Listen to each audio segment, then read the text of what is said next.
ഭൂട്ടാനിൽ നിന്നും അനധികൃതമായി വാഹനങ്ങൾ കടത്തിക്കൊണ്ടുവരുന്നതും അതിൻ്റെ അന്വേഷണങ്ങളുമൊക്കെയായി വാർത്താമാധ്യമങ്ങളിൽ ഇപ്പോൾ നിറഞ്ഞു നിൽക്കുന്ന കാര്യമാണ്. അപ്പോൾ അതിനെക്കുറിച്ചുള്ള വിശദമായ നമുക്ക് വിവരങ്ങൾ ലഭ്യമാകേണ്ടതുണ്ട്.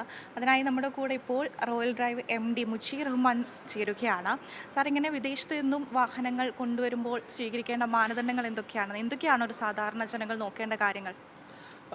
വിദേശത്തു നിന്ന് കൊണ്ടുവരാൻ ഇന്ത്യയിൽ നിയമങ്ങളുണ്ട്. 3 പോർട്ടുകൾ വഴി മാത്രമാണ് ഇത്തരത്തിൽ നമുക്ക് ഉപയോഗിക്കാൻ വേണ്ടി ഇറക്കുമതി ചെയ്യാനുള്ള അനുമതിയുള്ളൂ. അപ്പോൾ ആദ്യം നമുക്കൊരു ഇമ്പോർട്ട് ലൈസൻസ് വേണം. അതിനുശേഷം അതിന് ഏകദേശം 120 മുതൽ 165% വരെ എക്സൈസ് ഡ്യൂട്ടി അടയ്ക്കേണ്ടതുണ്ട്. അങ്ങനെ വന്നൊരു വാഹനത്തിന് അതിൻ്റെ ഏകദേശം 40% വീണ്ടും GSTയും പ്ലസ് കേരളത്തിലാണ് രജിസ്റ്റർ ചെയ്യുന്നതെങ്കിൽ ഒരു 21% റോഡ് ടാക്സും അടക്കുമ്പോഴാണ് അതിൻ്റെ ഒരു ലീഗൽ വേയിലൂടെ ആ വാഹനം രജിസ്റ്റർ ചെയ്യപ്പെടുന്നത്. നമുക്കത് സാധാരണ ഒരാൾക്ക് എങ്ങനെയാണ് അത് മനസ്സിലാവുന്നത്? ഇതിൽ ജനറൽ പബ്ലിക്കിന് ആശ്രയിക്കാവുന്ന ഏക വഴി പരിവാഹൻ എന്നുള്ളതാണ്. പക്ഷേ ഇതിൻ്റെ ബാക്കിലുള്ള സംഘങ്ങൾ അതിലേറെ കഴിവുള്ളവരായി മാറുമ്പോൾ അതിനെയും ഓവർടേക്ക് ചെയ്തിട്ട് ചെയ്യുന്ന കുറേ കുറ്റകൃത്യങ്ങളുണ്ട്. അതൊരു സാധാരണക്കാരന് പെട്ടെന്ന് മനസ്സിലാക്കാൻ പറ്റില്ല. പക്ഷേ ഞങ്ങളെപ്പോലുള്ള പ്രൊഫഷണലായിട്ട് ഈ ബിസിനസ് ചെയ്യുന്ന ആളുകൾക്ക് ഇത് മനസ്സിലാക്കാൻ വേണ്ടി പല വഴികളുണ്ട്. ഇപ്പോൾ ഉദാഹരണത്തിന് ഒരു വാഹനത്തിൻ്റെ ചേസിസ് നമ്പർ 1980 ശേഷം 2030 വരെയുള്ള ചേസിസ് നമ്പർ ഏത് ഇയറാണെന്ന് മനസ്സിലാകുന്ന അല്ലെങ്കിൽ ഡീകോഡ് ചെയ്യാൻ പറ്റുന്ന രീതിയിലാണ് ലോകത്തെ എല്ലാ വാഹനങ്ങളും ഇറങ്ങിക്കൊണ്ടിരിക്കുന്നത്. അപ്പോൾ ഒരു വാഹനത്തിൻ്റെ ചേസിസ് നമ്പർ കിട്ടിയാൽ ആ വാഹനം അതിൽ RC ബുക്കിലുള്ള ഇയർ ഓഫ് മാനുഫാക്ചറിങ്ങും ഈക്വൽ ആണോ എന്നാണ് ആദ്യത്തെ ടെസ്റ്റ് നമ്മൾ ചെയ്യേണ്ടത്. ഈക്വൽ അല്ലെങ്കിൽ അവിടെ നിന്ന് നമ്മൾ അന്വേഷണം ആരംഭിക്കേണ്ടതിരിക്കുന്നു.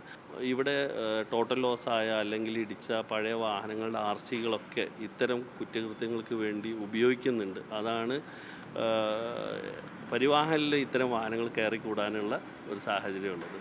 ഏതൊക്കെ വാഹനങ്ങളാണ് നമുക്കിങ്ങനെ കൊണ്ടുവരാൻ വേണ്ടി പറ്റുന്നത്? അല്ല, ഇന്ത്യയിൽ ഏത് വാഹനം നമുക്ക് കൊണ്ടുവരാം. പക്ഷേ ഇന്ത്യയുടെ ടാക്സ് ഘടന വെച്ച് ഒരു വാഹനം നമ്മൾ ഈ രീതിയിൽ ശരിയായ മാർഗത്തിലൂടെ കൊണ്ടുവരുന്നതിനേക്കാൾ വില കുറച്ച് ഇന്ത്യയിൽ ലഭിക്കും എന്നുള്ളതാണ്.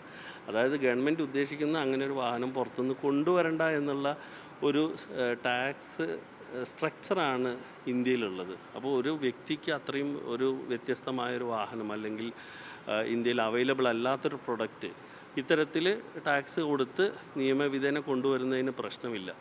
പക്ഷേ ഇത് ഇന്ത്യയിലെ വേറെ സംസ്ഥാനങ്ങൾ രജിസ്റ്റർ ചെയ്യപ്പെടുമ്പോൾ ഇവിടെയുള്ള ആളുകൾ അത് തെറ്റിദ്ധരിക്കപ്പെട്ട് വാങ്ങിച്ചു പോകുന്നതാണ്. ഇവിടെ ഇപ്പോഴുണ്ടാവുന്ന ഈ ഒരു പരിശോധന വ്യാപാരത്തെ ബാധിക്കുമെന്ന് തോന്നുന്നുണ്ടോ?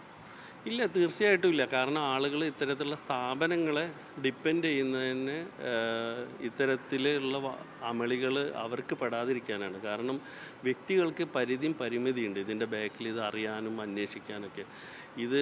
ഇത്തരം മാഫിയ സംഘങ്ങൾ ഹൈ നെറ്റ്വർക്ക് ഇൻഡിവിജ്വൽസിനെ ഡയറക്റ്റ് ബന്ധപ്പെട്ടിട്ടാണ് സെയിൽ ചെയ്യുന്നത്. ഒരിക്കലും സ്ഥാപനത്തിലൂടെ അല്ല, അല്ലെങ്കിൽ അത് അറിവുള്ള ആളുകളെ അല്ല. ഇനി ഒരു സ്ഥാപനത്തിൽ വെച്ചിട്ടാണെങ്കിൽ അത് അവരുടെ അറിവോടുകൂടെ, ചിലപ്പോൾ അറിവില്ലായ്മ ആയിരിക്കും, അല്ലെങ്കിൽ അറിവോടുകൂടെ ആയിരിക്കാം. ചെറിയ കാര്യങ്ങളിൽ നിന്നാണ് നമുക്ക് ഒരുപാട് തെറ്റുകൾ പറ്റുന്നത്. ഇങ്ങനെ ഒരുപാട് തട്ടിപ്പ് സംഘങ്ങളടക്കം ഇപ്പോൾ പ്രവർത്തിക്കുന്നുണ്ട്. അതിനിടയിൽ നമ്മൾ ശ്രദ്ധിച്ചാൽ മാത്രം മനസ്സിലാകുന്ന പല കാര്യങ്ങളുമുണ്ട്. ക്യാമറാമാൻ വിബി തടത്തിലിനൊപ്പം ആര്യ വിനോദ്, മീഡിയ 1 കൊച്ചി.